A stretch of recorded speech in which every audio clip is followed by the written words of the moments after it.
Because রূপগঞ্জে কোনো ISKCON মিস্কন নামবি না, তাইলে কিন্তু বিকজ রূপগঞ্জে কোনো ইস্কন মিস্কন নামবি না, তাইলে কিন্তু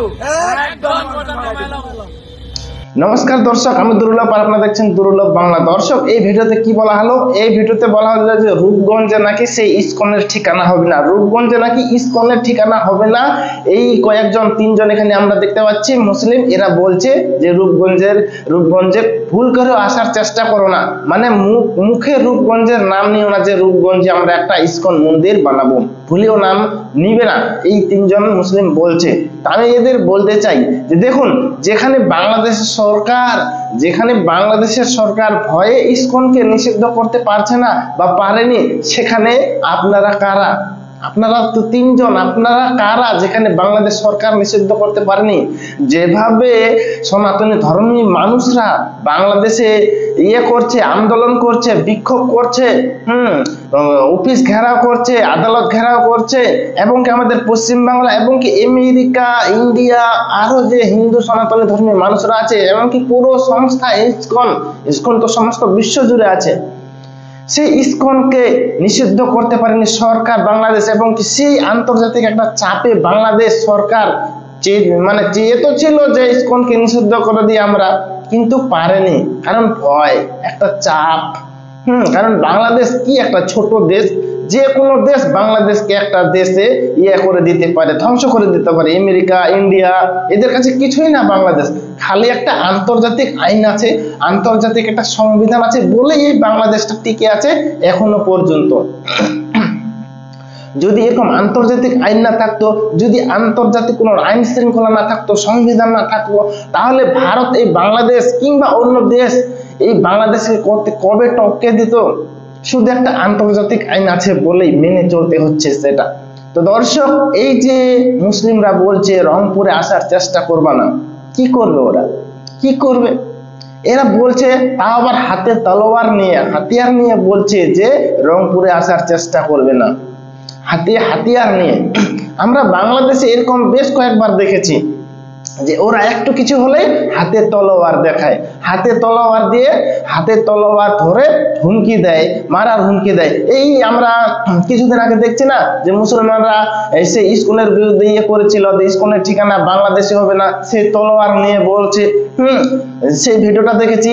এবং কি আজকে এই ভিডিওটা দেখলাম যে তিনজন রংপুরে ইস্কন বসাতে দিবে না, এরকম একটা হুমকি দিচ্ছে। এরা যখন তখন তলোয়ার হাতে নিয়ে নেয়।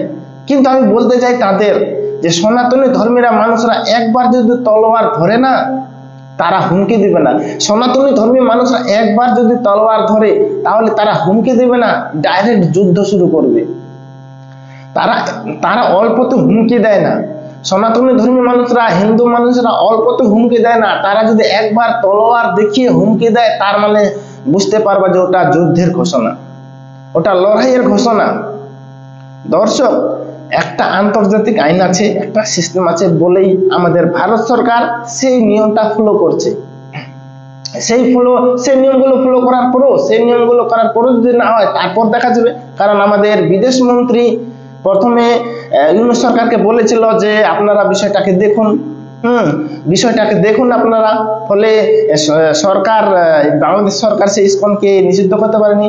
আবার যখন দেখলো যে সেই নোটিশটাকে একটু ইগনোর করার চেষ্টা করছে বাংলাদেশ, তারপর আরো একটা কড়া বার্তায় বললো যে বাংলাদেশকে এটা দেখতে হবে, চিন্ময় প্রভুকে দ্রুত ছাড়তে হবে। কারণ আমরা জানি চিন্ময় প্রভুকে যেভাবে আটকে রেখেছে এটা সম্পূর্ণ বেআইনি, একদমই বেআইনি। কিন্তু ওই বাংলাদেশে সনাতনী ধর্মী মানুষদের সংখ্যা কমাতে হবে, এটা একদম 0% আনতে হবে। এটাই হচ্ছে বাংলাদেশ সরকারের উদ্দেশ্য এবং বাংলাদেশবাসীর লক্ষ্য। কিন্তু এটা কখনো হবে না। আমরা দেখেছি যখনই কোনো মুসলিম সম্প্রদায় বা বাংলাদেশের মুসলিম সম্প্রদায় এমন কোন একটা জিনিস জেদ ধরে আর কি, কোন একটা জিনিস পাওয়ার, কোনো বিষয় একটা জেতার, তখনই তারা হারে, পরাজিত হয়। ঠিক একইভাবে এই যে বাংলাদেশ বিষয়টা চলতেছে ইস্কনকে নিয়ে, সনাতনী ধর্মীয় মানুষদের নিয়ে, সেখানে নিশ্চিত 100% নিশ্চিত সেখানেও বাংলাদেশ মুসলিমবাসীর পরাজিত হবে, তারা হেরে যাবে। কারণ সত্যের সবসময় জিত হয়। সত্যের সবসময় জেদ হয়। আর এখানে সত্য হচ্ছে সনাতনী ধর্মীরা, সত্য সনাতনী, সত্যের জয় নিশ্চিত। বাংলাদেশের সনাতনের জয় অবশ্যই হবে। যতই ওরা তলোয়ার দেখাক, যতই ওরা হুমকি দেখ, তাতে কিছু লাভ হবে না। সত্যের জয় হয়েছিল, হবে, ভবিষ্যতেও হবে। দর্শক বুঝতে পারছেন তো? তো আমি বলতে চাই যে এই যে রংপুরে হুমকি দিচ্ছে, সেখানে যদি ইসকন ইচ্ছা করে এ ঢাকায় একটা বড় শহর, রাজধানী, সেখানে ইসকন মন্দির আছে, তো এই রূপগঞ্জ এটা কি করবে? ওরা শুধু হুমকি দিতে পারবে, তাছাড়া কিছু করতে পারবে না। দর্শক এই হচ্ছে ব্যাপার। তো দেখা যাক, এখন চিন্ময় প্রভুকে তো এখনো ছাড়া হয়নি, এখনো বেল পায়নি, হ্যাঁ, জামিনটা খারিজ করে দিয়েছে। দেখা যাক কতদিন সময় লাগে। এবং কি আমি আরেকটা আপডেট দিয়ে দিই, সেটা ইম্পর্টেন্ট, যে চিন্ময় প্রভু সহ মোট 17 জনের ব্যাংক অ্যাকাউন্ট ফ্রিজ করে দিয়েছে। কি দরকার ব্যাংক অ্যাকাউন্ট ফ্রিজ করার? কি দরকার? যেখানে আন্তর্জাতিক একটা ইসকন সংস্থা, ধর্মীয় সংস্থা, সনাতন সংস্থা, সেখানে সারা বিশ্বে কোনো অবজেকশন নেই এই ইসকনকে নিয়ে, সনাতন ধর্মীয় মানুষদেরকে নিয়ে। তো এই বাংলাদেশ কেন 17 জনের অ্যাকাউন্ট ফ্রিজ করলো? বাংলাদেশ কেন সন্দেহ করছে? এতটুকু একটু দেশ, ওই বলে না যে খুচরো পয়সায় ফুটানি বেশি, কিংবা খুচরো পয়সার শব্দ বেশি করে পকেটে থাকলে, ঠিক একই ভাবে বাংলাদেশ একটা হচ্ছে ক্ষুদ্র টাকা, ক্ষুদ্র পয়সা, আর সেটাই শব্দ করছে বেশি। জানে না যে বাংলাদেশ একটা ক্ষুদ্র, যখন তখন যে কোনো দেশ মুড়িয়ে দিতে পারে।